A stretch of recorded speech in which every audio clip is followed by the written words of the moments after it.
Hello, everybody. Welcome to the GSMC Football Podcast once again. My name is Matthew Quinn. As always, your host for the evening. We are, as always, sponsored by the GSMC Sports Network. I want to thank you guys for joining us here on this Friday show. And we do have a great show for you today. We'll be covering some of the comments that Najee Harris made yesterday. We didn't really get a chance to talk about it in last night's show. So I'm going to talk a little bit about that in the first segment.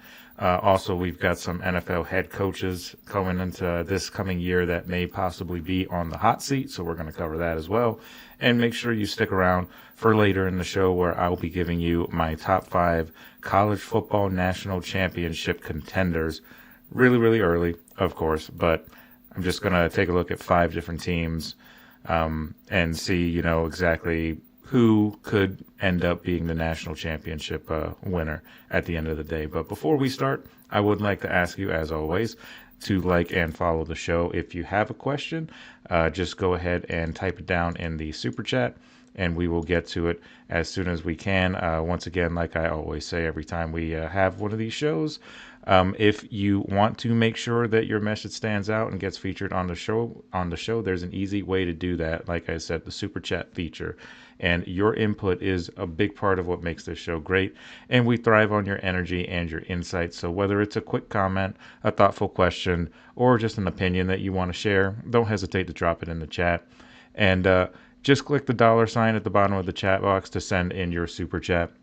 This guarantees that your message gets on the air, and it's also a fantastic way to support our channel. We rely on your support to keep bringing you the sport content that you love, and we appreciate every single bit of it. So go ahead and let us know what you're thinking. Hit that super chat button, and let's keep this show interactive and exciting. And if you prefer, you can also go to the GSMCsports.net website to tip and donate and leave a comment or question there. We couldn't do what we do without your amazing support, and we're so thankful to have you as part of our community. Once again, that link is gsmcpodcast.net. All right, so let's go ahead and get into this first segment here. And a lot was kind of made of what Najee Harris said in his introductory press conference with the Chargers yesterday. And I just wanted to kind of go over a little bit about what he said and my personal thoughts on what he said. I have the quote here. I'll just read the quote that I have here. It's Najee. He says, "It was just a team where we lost Ben. We lost the O-line. We just didn't know anything on offense, really. We didn't have any identity. And we had a young guy coming in at quarterback. I was young. The team was young. I really didn't have nobody to almost learn from on the offensive side. I think the veteran guy on that team was a 2 to 3 year vet, and he's still learning himself." Now, that's just the first part of what he said. I just wanted to kind of touch on that, the whole lacking of identity thing for the Steelers in the entire time that Najee Harris was there. And I think it is pretty valid the entire time he was there. I mean, he was a rookie in Ben Roethlisberger's last season. So obviously Ben was still kind of running, the offense as he saw fit. But, Matt Canada was the current coordinator at that time and ended up being the coordinator for most of Najee Harris's tenure.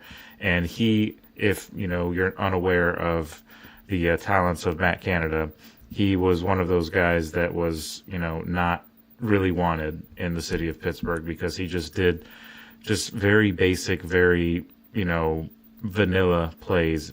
There wasn't any really creativity to anything that he did.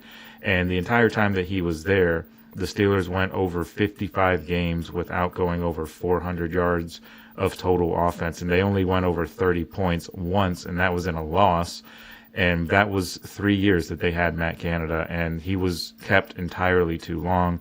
And I think that stunted the growth of Najee Harris. He wasn't, I do kind of agree with him that he wasn't really being utilized the way he could have. And even last year, he wasn't really utilized properly because Najee Harris is a downhill runner. He's not a, break to the outside, beat you to the edge kind of guy. He's not going to outrun a bunch of people. His longest touchdown run that he has in his career is only like 35 yards, 40 yards, something like that. Still pretty decent, run, of course, but that's, nothing compared to some of the things that some of these other guys are doing. That's why you see Jaylen Warren. He's way more explosive whenever you see him come in. And I think that a lot to do with that is just Jaylen Warren is a better fit to what they're trying to do on offense. And Najee Harris is a power back who still thinks that he can get to the outside, but in reality, he just doesn't have the speed that, somebody who could get to the outside would have. So I do agree with him, though, with the lack of, identity and, leadership. You can kind of, make the argument that Mike Tomlin was there, and everything. But I do understand what he's saying. There's on offense, there just wasn't really any leadership at all. And that's true because he had been for 1 year and then been retired. So most of the time that he was there, he didn't really have anybody to, lean on or to get, advice from. He even said that he talked to some defensive players, but they couldn't really give him too much of, tips on offense or anything like that. But, this all kind of boils down to, and people kind of thought that Najee Harris was just being bitter, from having just left the Steelers and not being able to accomplish what he wanted to accomplish there. But I don't feel like it's him being bitter. I think, Najee Harris is a very outspoken guy. The entire time he was in Pittsburgh, he was the same way. He wouldn't really, BS you about a comment. He would tell you exactly what he was thinking if you asked him. And, I think this is just kind of the similar, situation. I don't think he's being bitter. I think there is probably a little bit of frustration that he doesn't feel like he was utilized properly. I'm sure there's some frustration there. But, he wasn't in the best situation in Pittsburgh, and I wish him the best. I think he's in a much better situation in LA now than he was when he was in Pittsburgh. It's more of a fit for him than, Pittsburgh was. Jaylen Warren is more of a fit to what they're trying to do on offense, now anyway. So, I kind of take what Najee Harris said kind of a little bit with a grain of salt. I wouldn't read too much into it. I mean, he's right in the sense that there's, a lack of identity on the offense. That's been the case in Pittsburgh ever since, Ben Roethlisberger's last couple seasons. The lack of identity or just the lack of an overall plan on offense, because Mike Tomlin is a defensive guy, so he doesn't really know, what to do offensively, it seems like, from hiring these guys who just have vanilla offensive schemes that other teams are picking up on, and telling people after the game that, yeah, we knew exactly what they were going to do. And you could even hear them in some games, some defensive players that would call out saying like, yeah, they're going to run this play. This is the same thing that they did before or something like that. So, that's ridiculous. I know everybody has scouts, and every opposing team scouts your opposing offense. But, for the teams to be able to just kind of know exactly what you're going to do before you do it, and then you not adjust to that in any way, you have to blame, of course, a lot of that on the offensive coordinator situation, and rightfully so, but you also got to blame the head coach, and in this case, it's Mike Tomlin, for just allowing this to continue to happen over and over and over again each and every year that Matt Canada was under, Mike Tomlin. He just continued to let it happen, and it falls on Mike Tomlin at the end of the day. Overall, I think the Steelers organization failed Najee Harris and not the other way around. I wouldn't say that Najee Harris is a bust because he had 4 years with Pittsburgh, and every one of those years he had over 1,000 yards. And I wouldn't consider a running back that has 1,000 yards in 4 straight seasons a bust. It just didn't end up working out here, unfortunately. And I hope that he, has a better career the rest of the way. It's kind of funny because I know he mentions a lot that Marshawn Lynch is one of the idols of his, that he idolized growing up. And he's in kind of a similar situation that Marshawn Lynch was in. Marshawn Lynch, of course, wasn't always a Seattle Seahawk. He did once play for the Buffalo Bills at the start of his career. That's where he was drafted, and he spent a few years there. I think he spent about 3-4 years in Buffalo, and then his second stop was Seattle. And then, of course, we ended up seeing, how great of a running back that he ended up being, and, future Hall of Famer and all that. And not saying Najee Harris is, heading down that same route, but it's a similar situation. Both guys are from, the West Coast, from LA. Najee's from LA anyway. And, both guys are on their, Marshawn was on his second stint with a team and he ended up being successful. So now, Najee Harris is on a different team for his second stop, and he's got a good head coach behind him, a guy who's been, in the NFL, being a head coach before. Obviously he was the head coach last year in LA and Jim Harbaugh, but he has Super Bowl experience being a head coach. Of course, he, was the head coach of the 49ers when they went to the Super Bowl against Baltimore several years ago. So he's got experience in that regard. And of course, he's got all the experience as a college head coach, as well as an NFL quarterback of himself. So back in the, late 80s, early 90s, Jim Harbaugh, when he was playing for the Colts. So he's got a lot of NFL knowledge. So he's on a team that has a head coach with a lot of NFL knowledge, just like Marshawn Lynch was on his second stop when he went to Seattle with Pete Carroll, who a lot of people maybe younger people don't realize that Pete Carroll was not just only the Seattle Seahawks, head coach. Before that, he was at USC for a number of years, but before that, he was in New York and in New England. So, he's had plenty of experience being a coach. So I think it's just very similar situations that both of those guys were in at similar parts of their career. So hopefully Najee can kind of take that same type of route and end up having success, in LA. But only time will tell in terms of that. But I think he made a lot of valid points overall about the Steelers. And I don't think, like I said, I don't think it was him being bitter or anything like that.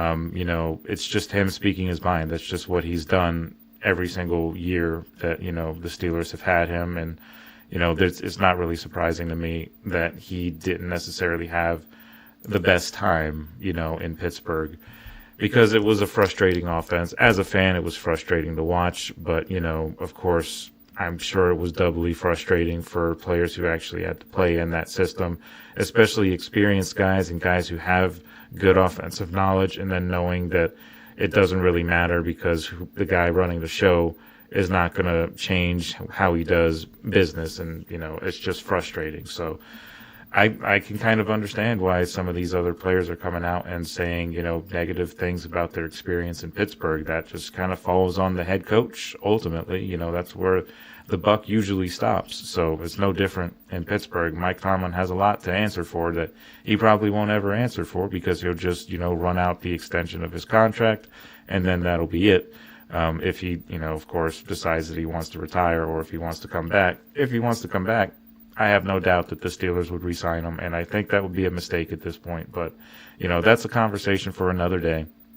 But that's just kind of my overall thoughts about what Najee Harris said yesterday. I think some of the things that he said were valid, and maybe some of what he said was just coming out of a place of frustration as well, but understandably so in terms of that frustration. So I get it. I totally do. It's, equally frustrating, for all the fans across the country and across the world that follow the Steelers. It's frustrating to watch their offense just consistently do the same vanilla type plays and conservative type plays that never really seem to work, and they don't innovate and they don't get with the times of the modern NFL. And that's the biggest problem with the Pittsburgh Steelers anyway. But they're stuck in the past, and they just think that they can continue to do things the way they did back in the 90s and, when they were competing for Super Bowls in the early 2000s. You can't do that in today's NFL. You just can't. And they need to finally acknowledge that they might need to completely restart and rebuild. There's still a lot of players, a lot of talent on that team, but there's too many issues that need to be resolved. Coaching, I just don't trust the coaching there. And, it's part of why you see some guys come out and start saying negative things about Pittsburgh. It's just not the same, organization that it once was, in my opinion. But like I said, I could go all day talking about my thoughts on the organization as a whole. We'll be here for the entire hour and so minutes that we normally have this show on. But so to avoid that, I'm going to just go ahead and take a break. And when we come back, we're going to talk a little bit about some free agents that are still out there, as well as some coaches that may be on the hot seat this upcoming season. So just stick with us, and we'll be right back right after this.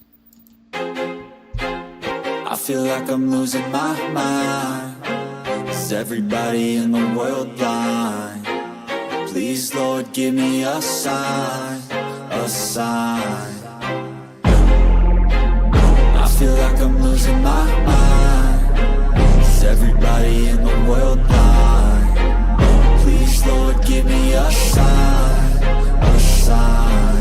wanna be the greatest. Everybody on the fake shit. I look around and feel like everybody is the fakest. I make this every day and I'm impatient, hoping one day I blow up from the basement. Statement, the top is so vacant. I don't hear shit that I think is amazing. Waiting for my day when I'm playing sold out shows for 1,000 faces. Hey, give me that crown, get in my way and to be put down. It ain't your place, all this my town. If I want that shit, then I'll get it right now. I'm losing it, the noose it fits. I'm losing shit, a stupid myth. You choose to live or choose to dip. You choose to fight or lose your grip and lose a gift. I feel like I'm losing my mind. Is everybody in the world blind? Please, Lord, give me a sign, a sign. I feel like I'm losing my mind. Is everybody in the world blind? All right, guys, welcome on back to the show. We are going to move on into our next segment. But before we do, just wanted to remind you guys that if you have anything to say, comment, question, anything like that, just go ahead and type it down in the super chat. Go to GSMCsports.net and you can type in your question or your comment to contribute to the show. And any kind of question or debate that you want to start, always fun to do that. So definitely hit the super chat button on GSMCsports.net. So let's go ahead and get into the next part of our show here.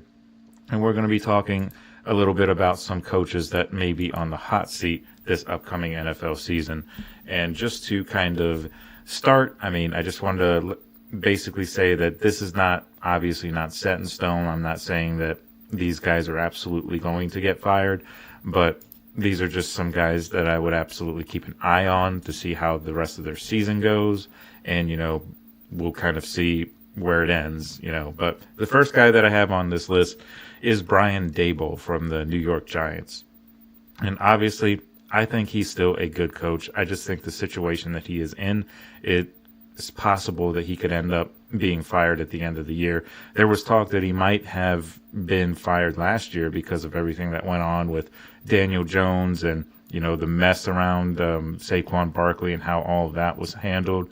And come to think of it, not just Brian Daboll, but their GM, Joe Shane, I think he is also on the hot seat. But this isn't a list about GMs on the hot seat.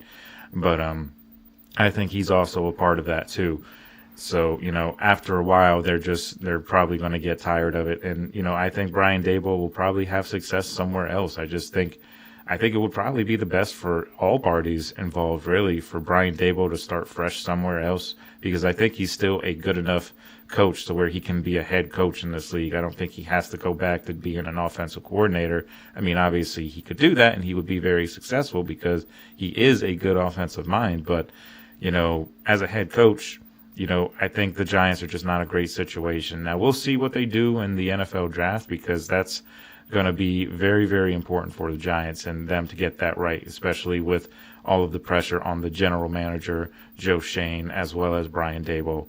They're going to want to get that draft right, and maybe they go after a quarterback. I know we've talked at length about all the teams and everywhere somebody might go and all that stuff, but the Giants could go quarterback with the draft, or they could sign Aaron Rodgers or Russell Wilson, still, and then go with the best player available whenever they do pick, which I believe is second overall. But so they'll have plenty of time or plenty of, players out there to choose from. So it would just depend on what, route they want to go. Maybe they want to wait until next year where it's a better crop of quarterbacks coming out. There's a handful of guys that you can get and place into your lineup and be immediate starters.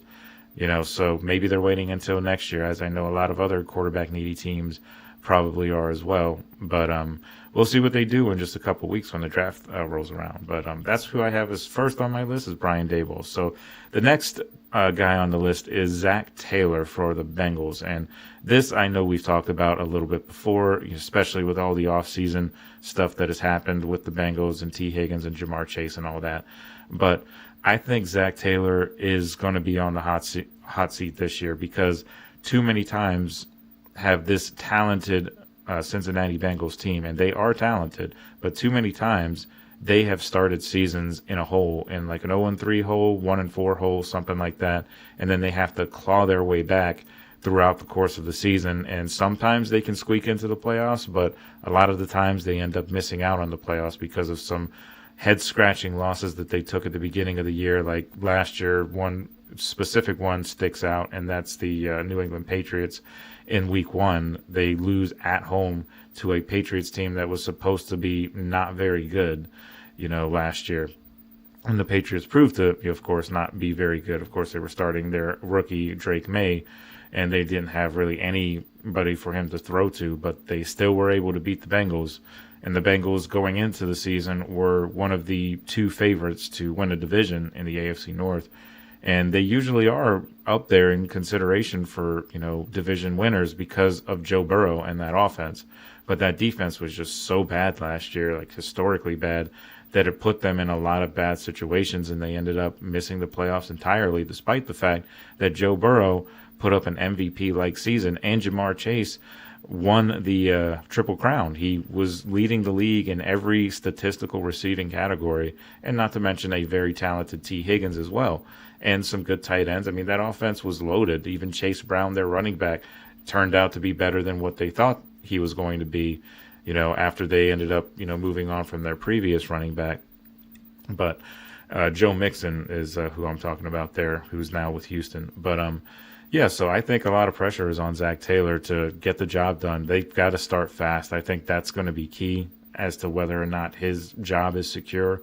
If they come out and start slow again and have another 1-4 type of start, then pressure is really going to be on Zach Taylor going forward. Especially, I think if they start that way and then they end up missing the playoffs again, I think Zach Taylor's gone. I think it's pretty much a foregone conclusion at that point.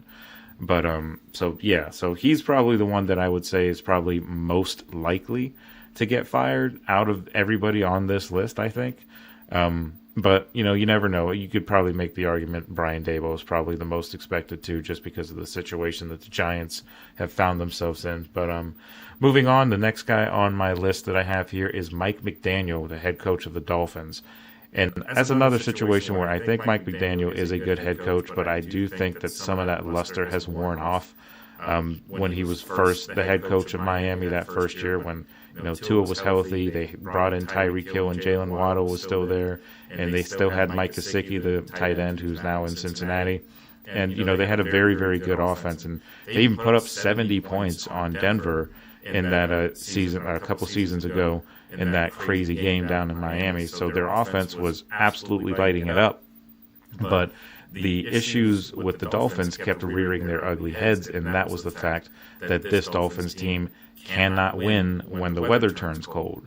When you have to go on the road, especially in a division like the AFC East, you got to go on the road to every one of those teams in that division is a cold weather city.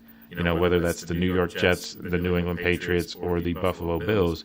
So, obviously they have had to go through Buffalo, and it's been kind of back and forth in that rivalry.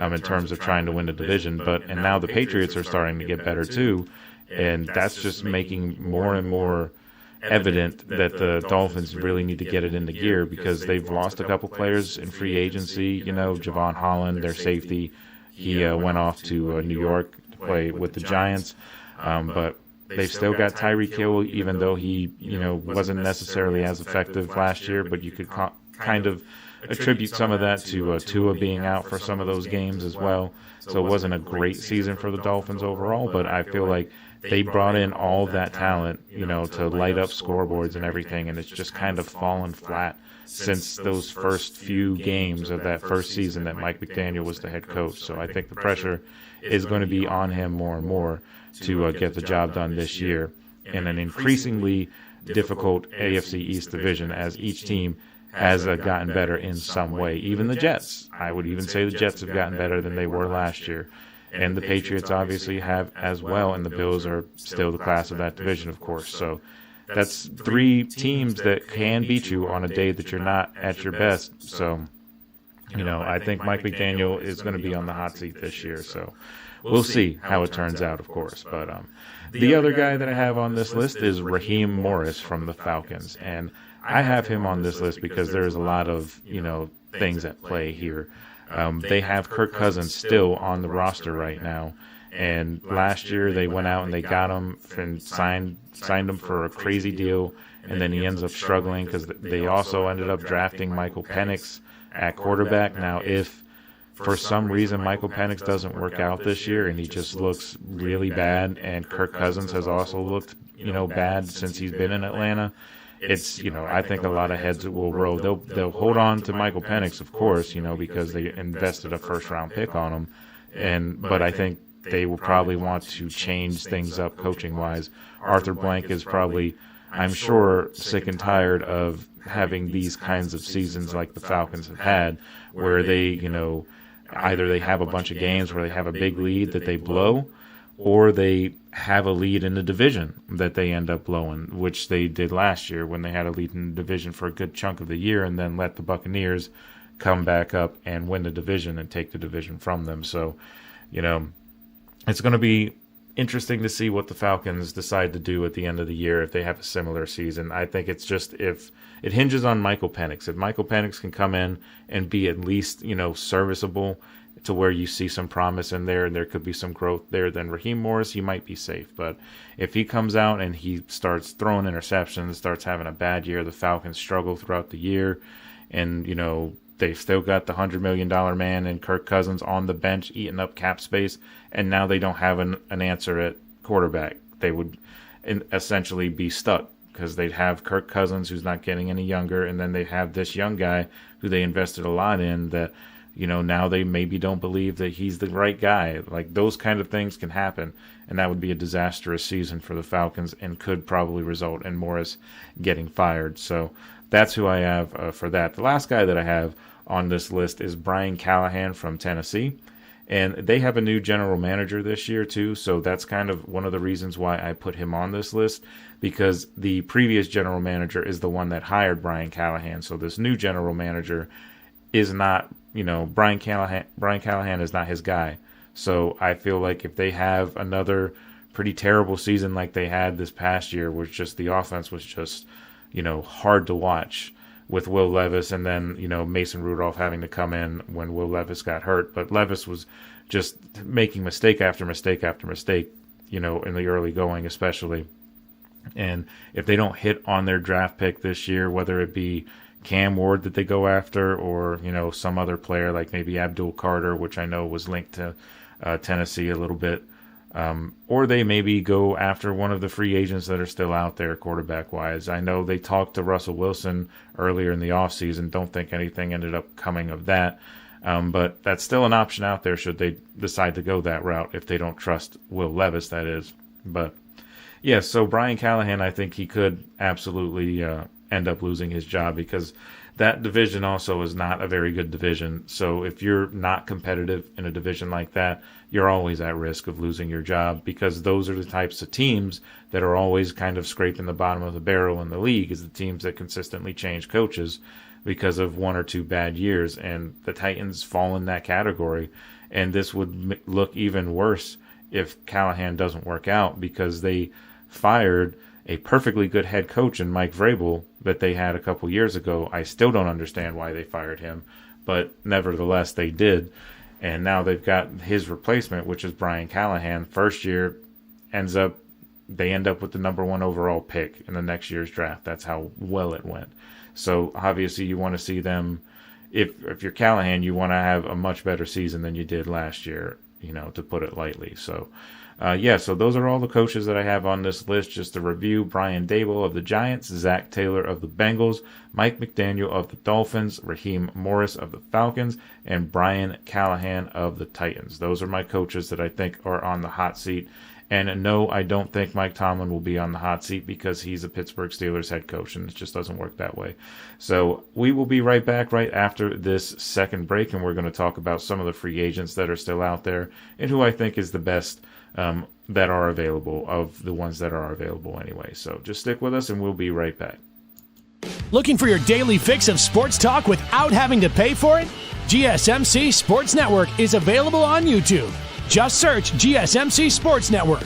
Get your fix of daily sports talk shows on YouTube, absolutely free. NFL, college football, NBA, MLB, MMA, UFC, fantasy football, and so much more. GSMC Sports Network has shows running all day long, with new sports shows starting every 2 hours. Just like on your favorite cable sports channel, except GSMC Sports Network is absolutely free. Just search GSMC Sports Network on YouTube to catch one of your new favorite shows, like the GSMC College Football Podcast, Chip Shot Football Podcast, Hoops and Heels Women's Sports Podcast, GSMC Basketball Podcast, and so many more. Check it out for yourself. GSMC Sports Network, now available on YouTube absolutely free. Search GSMC Sports Network on YouTube right now. All right, guys, welcome on back to the show, and we are going to continue on here with our next segment.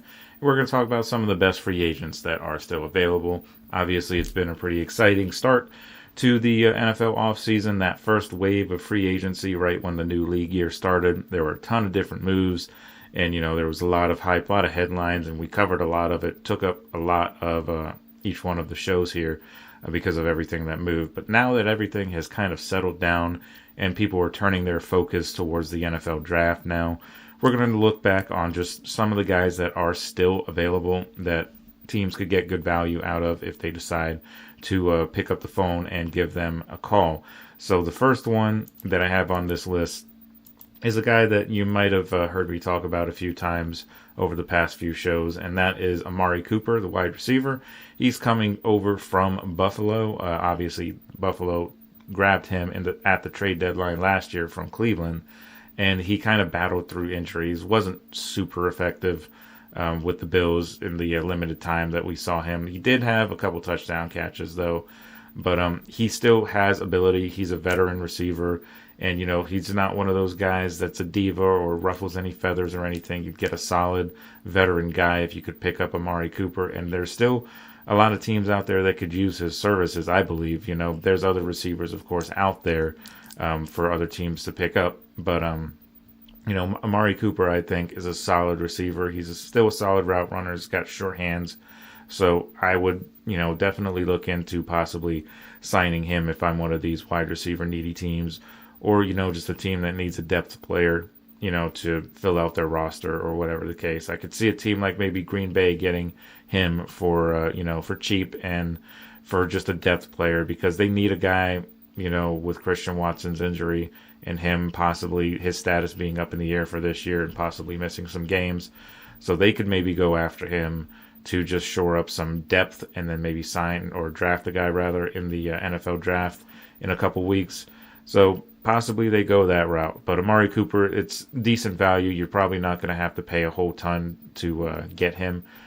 So I think it's a pretty good value for what you get out of Amari Cooper, as long as he can stay healthy, because that was kind of the issue with him towards the end of last year with Buffalo. But so he's a solid player. So it would be a good pickup if anybody picked him up. But the next guy on my list here is Asante Samuel Jr. He's another guy that I have talked about a couple times on some recent shows.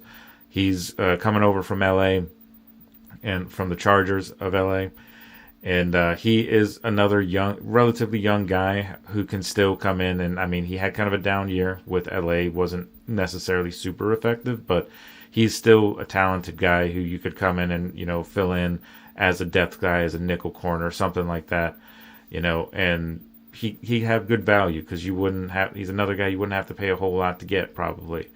So, and there's a lot of teams out there that need some secondary help, and he's got experience, and it's not just his name, because obviously his father was a very, very talented NFL player as well with Philadelphia. But, he is a good player overall, and I think that anybody would be, grateful to have a guy like him. And he's a solid guy, not the best corner in the league, of course. That's probably why he's a free agent, but he is definitely one of the better ones that are available for sure.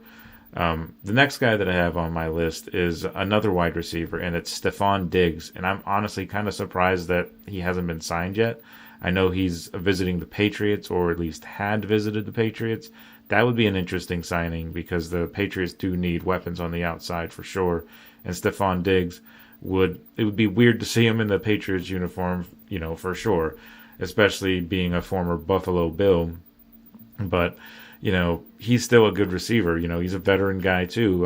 He may not be necessarily what he was when he was in Buffalo or Minnesota before that, but he's still a quality receiver. He could be a solid number 2 for somebody, depending on your, wide receiver roster.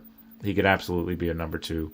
The only teams he could probably not be a number 2 for are teams like Minnesota or Cincinnati, teams that have these established, crazy, talented receivers.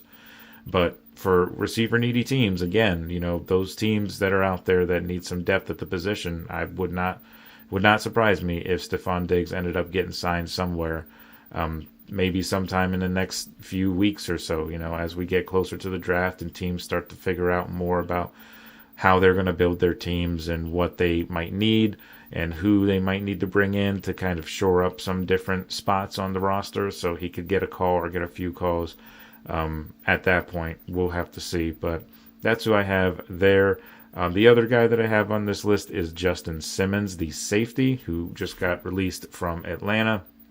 Obviously, before that, he was in Denver, and he can play both safety and corner, too. So, that's a good talent to have. He did play majority of his career at safety, though, especially in Atlanta. He played safety. And he's another guy that I'm kind of surprised that is not snatched back up. I'm honestly surprised that the Broncos haven't, tried to get him back into Denver, because they could, of course, use some help on that defense, that already increasingly good defense. He could be a part of it as well, since he helped build the defense to what it is right now. But, that would be a nice little signing, I think, there. Or maybe Justin Simmons goes somewhere like Philadelphia or something like that. He's already said in the past that he would like to work with Vic Fangio again, and Vic Fangio is the defensive coordinator in Philadelphia. And Justin Simmons has always, of course, or not always, but he has recently said that he would like to play in Philadelphia if given the chance. So that seems like a match made in heaven, really, because the, Eagles, they lost some, secondary players in the offseason so far with Darius Slay and C.J. Gardner-Johnson, both corners, of course, but, they still need some help on the back end there. So maybe they call Justin Simmons and reunite him with Vic Fangio. Wouldn't surprise me, either way, to be honest. But another guy that I have on this list is Zadarius Smith, the edge rusher that was just recently released by the Detroit Lions.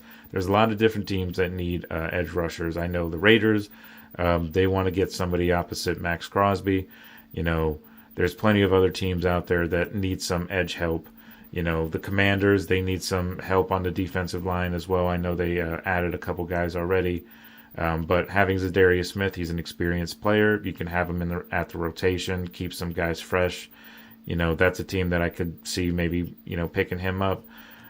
Possibly the Titans maybe picking him up, just as a depth guy, because they don't really know what they're going to do with the draft, especially if they take if they don't take Abdul Carter, who would most likely be their guy that they would just place in there once he's healthy with his injuries, his surgery that he had to have in the off season.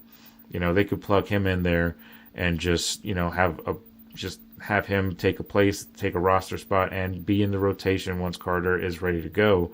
So maybe the Titans look at bringing in a guy that has some experience like Zadarius Smith. Wouldn't surprise me. The other guy that I have on this list is Russell Wilson. He's the only quarterback that I have on this list. And yes, that means I did not put Aaron Rodgers on this list. I am not doing that.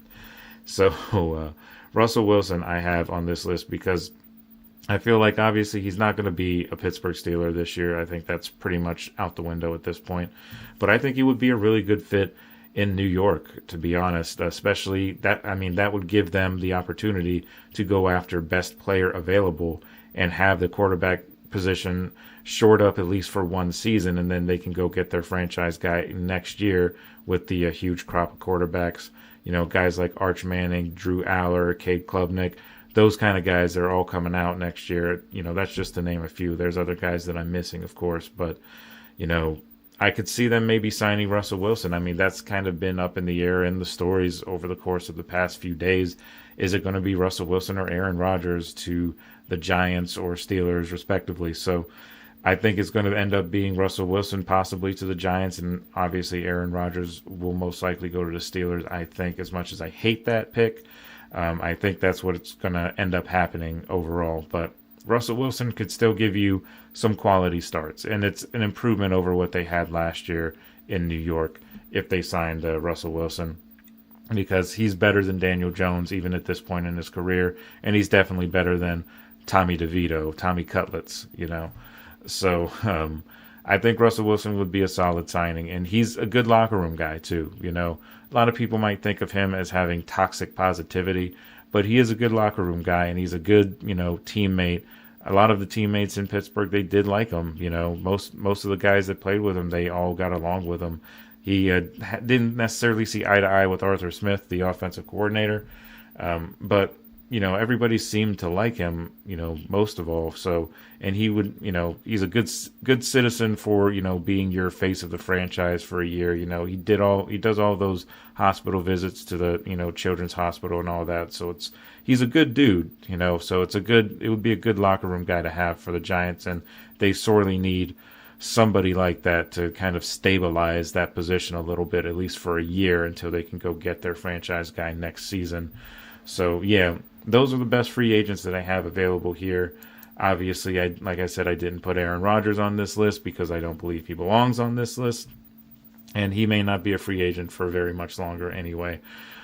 So, yeah, that's my list. And if you guys have any comments or, disagreements, definitely let me know. And I'd like to hear your opinion as well on who you think is still available out there who might be a better fit than some of the guys that I might have mentioned in this segment. So we got a couple more segments to go before we let you guys go off into the weekend. So before we do that, we're going to just take another quick break, but we will be right back right after this, and we're going to talk a little bit of college football a little bit later as well. So just stick around. We'll be right back.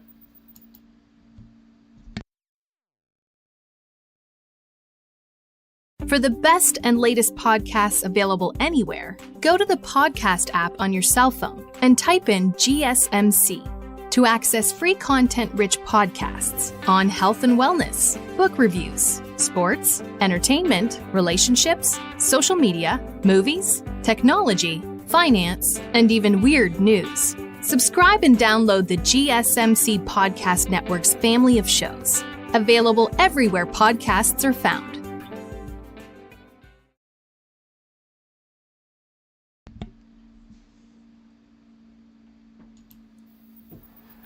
All right, guys, welcome on back to the show. We're going to get into our next segment, which I have way too early Rookie of the Year candidates for this upcoming NFL season.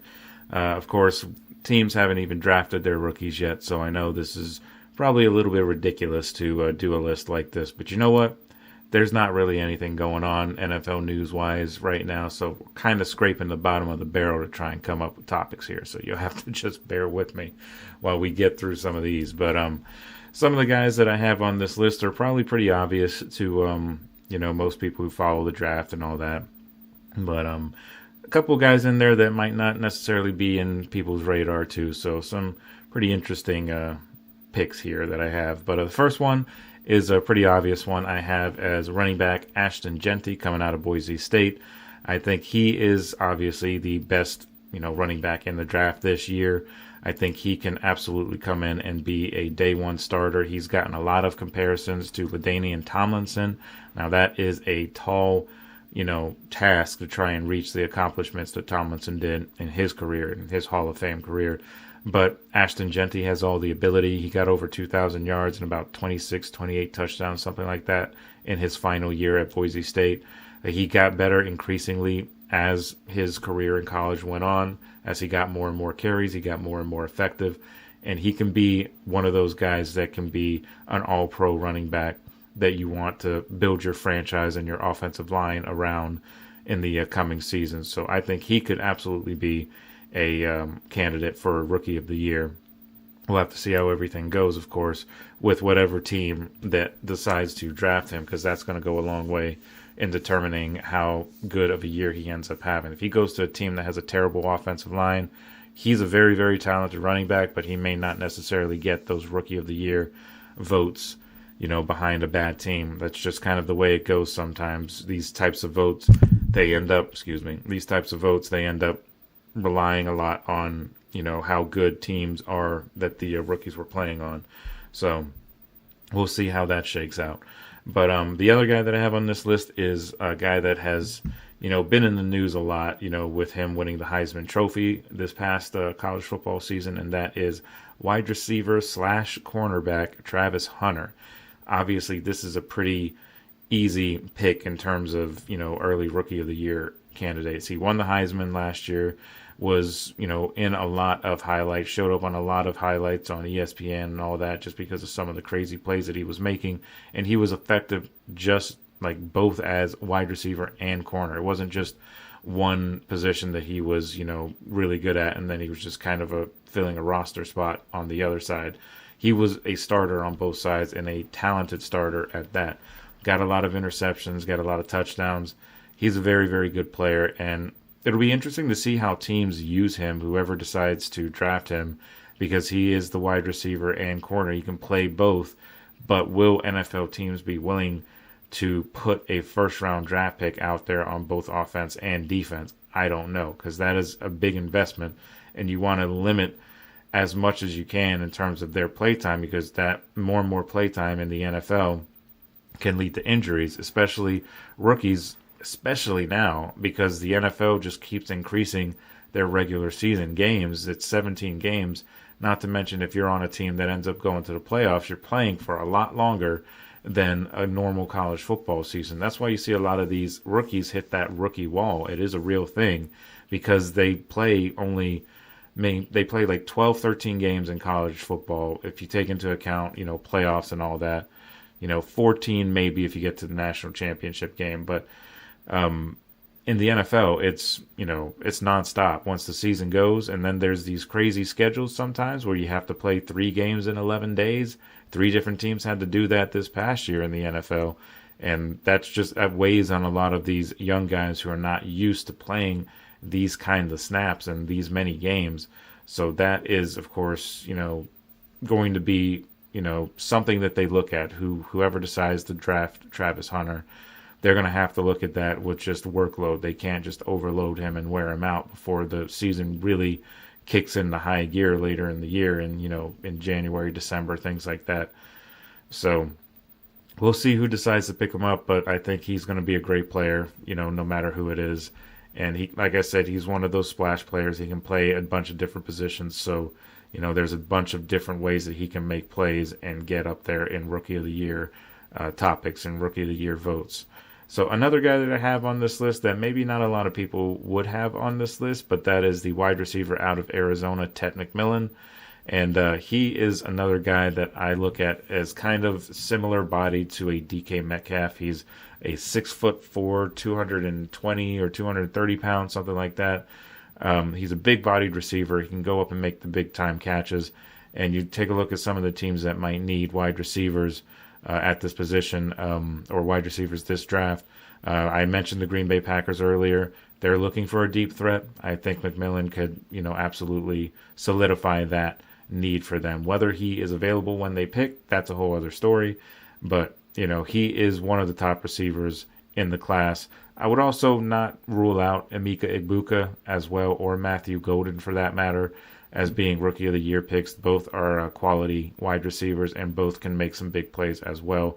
I just think McMillan has a better upside in terms of making those crazy catches, and physical catches, shorthanded catches, contested catches, really, is what I'm going for here.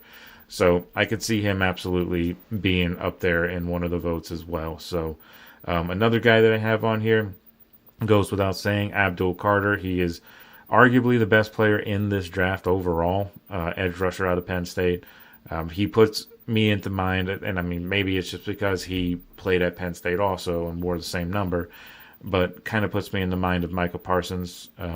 That same type of explosiveness off the edge, physical guy, strong, fast, can read offenses and shed blocks really, really well.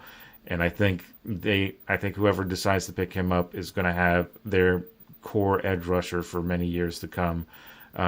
Maybe Tennessee does with that first pick. Possibly. I've even heard talk that maybe Cleveland could do it, and that would be quite the tandem in Cleveland on that defensive line with Abdul Carter on one side and Myles Garrett on the other. That would be a pretty formidable defensive front for Cleveland. They've just got to work on literally everything else on that team, and then they'll be just fine. But Abdul Carter, solid player. I think he can absolutely make a difference going into this upcoming season. Maybe some other teams could possibly pick him up. I just have a hard time believing that he slips past, like, say, the Giants. If he slips to 3, I'll be surprised at that. I don't think he's going to escape the top 5. He's that good of a player. Don't think Tennessee goes that way just because their need for quarterback is so glaring. Unless they want to ride it out with Will Levis, I don't know. We'll have to see. But, Abdul Carter would be a solid pick. And I think Tennessee is in a sort of situation where they need to just pick the best player available. And they have the first overall pick. And the best player in this draft, by a lot of people's standards, is Abdul Carter. So it would make a ton of sense for them to go ahead and draft him with that number 1 pick. Another guy that I have on this list is one of my favorite ones on this list, to be honest with you, that's tight end Tyler Warren. He is an extremely productive tight end at Penn State. Broke a lot of records, had a lot of awards, all accolades, all those kinds of things. But I put him on this list. A lot of the reason why I put him on this list is because of Brock Bowers from last year, the Raiders tight end, their rookie tight end. He set records for rookie tight ends in the NFL last year. He was outstanding. And I think Tyler Warren is a similar kind of player. I think he can be that type of guy. And depending on where he ends up going, it should be a better situation, I would think. But it depends on where he goes. Even if this was, this year and the Raiders needed a tight end instead of Brock Bowers, he could go there and have a better situation because the Raiders have improved, over the course of this offseason. But there's a lot of teams out there, that could go tight end. There's a lot of really, really good tight ends in this draft. They're one of the deeper positions in this entire draft. We've talked a lot about defensive line being a deep, draft class, and running back being a deep draft class, and that is all absolutely true. But, at tight end, it's pretty deep as well. So Tyler Warren being the best of the bunch in that regard. Colston Loveland from Michigan too, honorable mention. He has the potential to be a solid wide receiver as well. It's just tight end. It's becoming a position that is not necessarily what it once was back in the day, back when guys like Tony Gonzalez, Heath Miller, those guys were making good plays. Antonio Gates was one of the early examples, I think, of a wide receiver type at tight end, because Antonio Gates actually played basketball in college, so he already had the hops, so he could get up there with the best of other receivers out there. So, but now you have so many tight ends that are like Sam Laporta, Travis Kelce, George Kittle, those guys, Brock Bowers, like I mentioned before. Those are guys that can give defenses just as much trouble, if not more so, than some of the best receivers in the league. So Tyler Warren, he's the best tight end in this class, and that is saying something because it's a stacked tight end class. And I think he could absolutely be a very, very good rookie this year. And maybe we get some love for tight ends for Rookie of the Year, as you could make the argument that Brock Bowers probably would have won Rookie of the Year in any other year. It just happened to be the same year that Jaden Daniels was a rookie, and he set the league on fire. So obviously he was a shoo-in for Rookie of the Year. But you take that away, take Jaden Daniels out of the equation, maybe Brock Bowers is Rookie of the Year last year. So tight ends can win Rookie of the Year. They can win these prizes, these accolades or awards. I don't say prizes. I shouldn't say prizes. I should say awards. So Tyler Warren could absolutely be one of those guys. But, so those are my Rookie of the Year picks. I may, of course, get them all wrong. None of those guys may win Rookie of the Year. Maybe somebody that just comes out of nowhere that we weren't really expecting. But that's the beauty of, predictions in the off season. When you got nothing else to talk about, you got to think of something else and, kind of run with it. So that's kind of what we're doing with this episode on this Friday show. Just, trying to get through it, because there is still some stories out there, still some fun stuff to talk about, but it is drying up as we get closer to the NFL draft. So, stick with us, and we will get into some more, topics and things of that nature, hopefully as news starts to pick up some. we'll start getting some more information. I know there was the Aaron Rodgers, visit to the Steelers today that took up some news. We didn't really touch on that too much today, but that's with good reasons. That's been talked about enough. So whenever the deal happens, then we'll of course talk about it on the air here. So before we go ahead and get into the final part of our show, where we're going to be covering possible national championship contenders for next year in college football. Before we do that, we're going to take one more break. When we come back, like I said, we'll have those national championship contenders, my top 5 teams that I think have a chance to lift the trophy at the end of the day. So stick with us, and we will be right back for the final segment of our show.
All right, guys, welcome on back to the final segment of our Friday show, and then we're going to get you guys out of here to enjoy the rest of your weekend.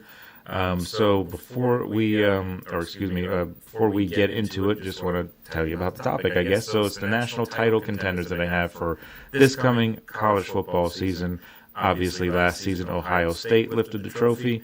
It was a pretty entertaining playoff series overall since the expansion to the 12 teams.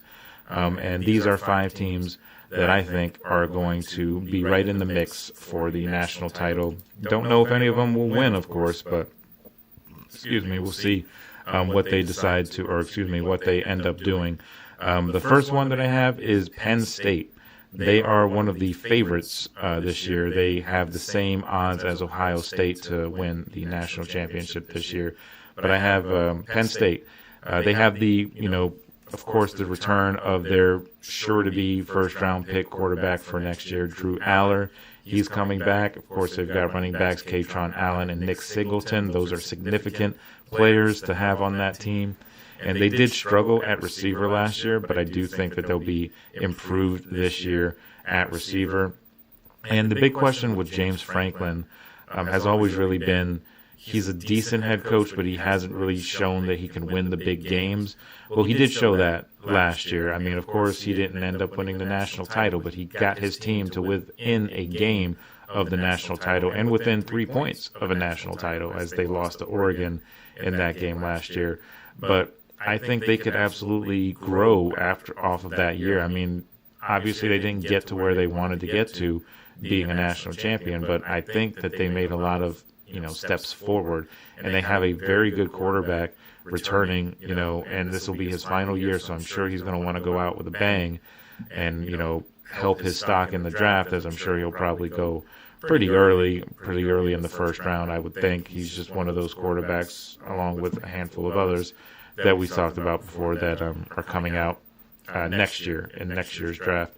So he still has to get over the hump, James Franklin, that is, in terms of winning a championship. And I actually got a chance to meet James Franklin a couple weeks ago. He, for some reason, was in the Starbucks in my town that I live in. And I originally didn't even notice that it was him until I looked up and I saw that it was him. And then we talked a little bit about football, so that was kind of fun. Just a little nugget, means nothing, I know, and you guys probably don't care. But just thought I'd throw that in there. But anyway, so that's Penn State. That's I have as one of the teams that could potentially go to the national championship and win it. And the other one, obviously, is the team that won it this past year, and that's Ohio State. They've got the all-world wide receiver Jeremiah Smith returning for his sophomore season. As a freshman, he was outstanding. He was their best player on the field for most of the season. Obviously, they had a strong receiver room with Emeka Egbuka in there as well, but he is no longer there, so it's Jeremiah Smith that is leading the room, and it's a pretty strong receiver room. They've got some guys there that are pretty quality, that they got in the transfer portal and recruiting and things like that. And the other thing, too, is Ryan Day. Since in his 6 seasons as head coach of Ohio State, he's been in the top 7 in the college football playoff rankings every single season. So Ohio State is going to at least be in the mix to when it comes to talking about national champion. They'll be in the playoffs most likely with a guy like Jeremiah Smith, leading the way there. I could absolutely see them making the playoffs and making a little bit of a run. They lost a couple guys on defense. It looks like Jack Sawyer, their linebacker, is going to go to the NFL, their edge rusher, so that's going to be a big loss. But they did return their best player on that defense, which is safety Caleb Downs. And I think they'll find a way to retool and be contenders again, because that's just the kind of, program that they have at Ohio State. Ryan Day has done a very good job. The only thing that Ohio State fans might give him crap about is the record against Michigan. Obviously he struggles against Michigan, but, if you take into account, they lost to Michigan this year, but they won the national championship. So, you kind of I would take that if I'm a fan of Ohio State, but I know that rivalry is crazy, and there are even some fans out there who would rather beat Michigan than win a national championship. I don't quite understand that, but that's just how diehard that rivalry is. So it's just kind of a crazy rivalry. And those games are always entertaining, just in the sense of just the history and the rivalry. Both teams hate each other. That's great football, that old school style football. It was a low-scoring game last year that they played in, but that fell right into the hands of Michigan, and they were able to take them down. But Ohio State, they're typically usually good for one of those losses during the year where it's sort of, you wonder, how did that happen? This team is so much better than the other team. How did they end up losing this game? And it tends to happen from time to time. Hasn't bitten them too much. Didn't bite them last year because they ended up winning the national title at the end of the day. But they need to clean that up a little bit, I think. But I don't think that's going to really hurt them too much. But Ohio State, like I said before with Penn State, they have the same odds. They're both the 2 favorites to win the national championship this coming year. So I had to put both of those guys on the list. So moving forward, the next team that I have on the list is Texas. I think they are going to end up being the favorites in the SEC over Georgia, even though Georgia is, of course, always a talented team and always hard to beat. But the big story with Texas, of course, is Arch Manning. It's his first season as the full-time starter. He got a couple of games last year, showed some promise. He has a big arm. He's an athletic guy. And he's going to be the guy now, and he'll probably be in the draft next year. He's coming in to his junior season at Texas, so a lot of expectation is around him, just simply in his name itself, but just the fact that Texas were as good as they were last year. There's pressure on whoever the next quarterback is to, continue that trend of success and maybe even get to the mountaintop, get that national championship. And what a way to go out it would be for Arch Manning, of that famous Manning family, to win a national championship and then get drafted in the first round of the NFL draft the next year. I'm sure that's how he wants it to go, and he's probably definitely going to get drafted in the first round. Whether or not he wins a national title is a totally different story, but they're going to have to get past Georgia. They don't have to play a lot of the tough teams that they played last year, so that is, a good thing, but they're probably going to have to meet Georgia again, in the SEC championship game most likely. So we saw how that went down last season when Quinn Ewers was the quarterback, but both Texas and Georgia have 2 new quarterbacks. So Arch Manning, I think, is the favorite to come out of the SEC, or Texas in general are the favorites to come out of the SEC. And it'll be entertaining to watch them. I know I'm going to be watching them close because as a fan of a team that needs a quarterback next year, I'm going to be following these up-and-coming quarterbacks a lot more closely this coming season. So that's who I have there. The next team that I have on this list should be of no surprise to anybody, and that is Georgia, the team we just talked about a little bit. Now, they do have a question mark at quarterback because Carson Beck ended up transferring to Miami for this upcoming season. There was talk that he might go into the NFL draft, but he actually foregone the NFL draft and decided to stick around for one more year in college and transfer to Miami. So that's another team that's kind of under the radar as sort of like a dark horse that could be in the mix in the playoffs as well. I thought about putting them on this list, to be honest with you, but I decided against it ultimately because they still have, other question marks, and there's just a lot of other good teams, But Kirby Smart, the head coach of the Bulldogs, always in the mix with him at the helm. And last year's team, arguably you could make the argument that it was their worst team they had since 2020, and they still ended up winning this SEC championship and got to the playoffs, of course. So Georgia's always going to be tough. They're always going to be tough to beat as long as they got Kirby Smart, who is, of course, a, former assistant of Nick Saban at Alabama. And so he's done plenty of winning at Alabama before he became the head coach in Georgia. And he's done plenty of winning at Georgia since becoming the head coach there. So Georgia's always going to be in the mix, under that, tutelage of that head coach. So that's why I have them on the list, because I trust whoever it is that they roll out at quarterback. I'm sure they'll find a way to make it work, and that defense and that run game will be able to get things going for them. And the last team that I have on this list is Oregon, and they have a new quarterback as well. And this is kind of a tricky one because this is the first year under head coach Dan Lanning since he came to Oregon that he'll actually have a quarterback that has a pretty limited amount of experience. Back when he had Bo Nix a couple years ago and even Dylan Gabriel last year, each one of those guys had played significant amounts of snaps in college football and had seen a good amount of everything that an opposing defense can throw at you. So this will be a challenge for them this year because it's a newer or younger quarterback, as young as you can get in college anyway. UCLA transfer Dante Moore is going to be likely the next quarterback, depending on how spring training and practice and all that goes. But he's most likely going to be your starter day one.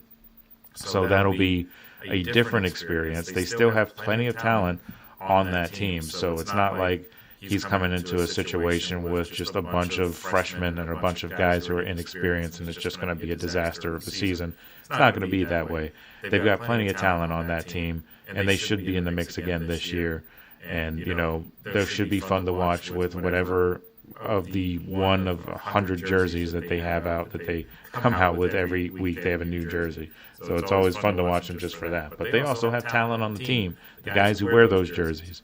They're very talented. So Oregon's going to be a fun team to watch like they are usually and like they were last year. So those are my 5 contenders that I have for the national title this year. Just to review them one more time, I have Penn State, Ohio State, Texas, Georgia, and, of course, Oregon. Those are my 5 teams that I think could be national title contenders. I also think the Florida Gators are going to be better this year. Not national title contenders or anything like that, but maybe they can contend in the SEC East as well. Just wanted to throw that out there because that's just a little bit of homer coming out because I'm a Gators fan myself. So, they could make some noise with DJ Lagway. Who knows? But not national title. Not yet, anyway. They're not there yet. But that's going to do it for this show. I hope you guys enjoyed. I thank you for tuning in on a Friday night. I know you could have a lot of other plans on Friday night, so I do appreciate anybody who stopped and made some time and watched this show.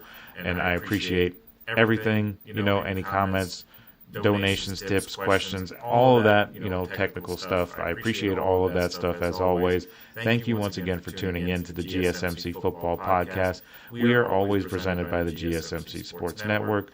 And as always, like I always say, your support does mean a lot to us. So please remember to subscribe to the show, leave a positive review. It really does make a difference. So we also invite you to follow us on all the social media accounts, Facebook, X, TikTok, and Instagram for more content and updates.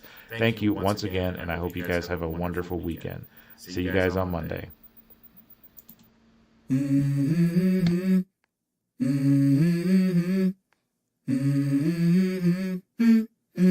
Let's go. I wake up to a little bit of drool on my pillow, feel like it's gonna be a bad day. Yeah, I'm tired of shit, and the coffee ain't hit yet. Damn, ain't that great. I don't wanna go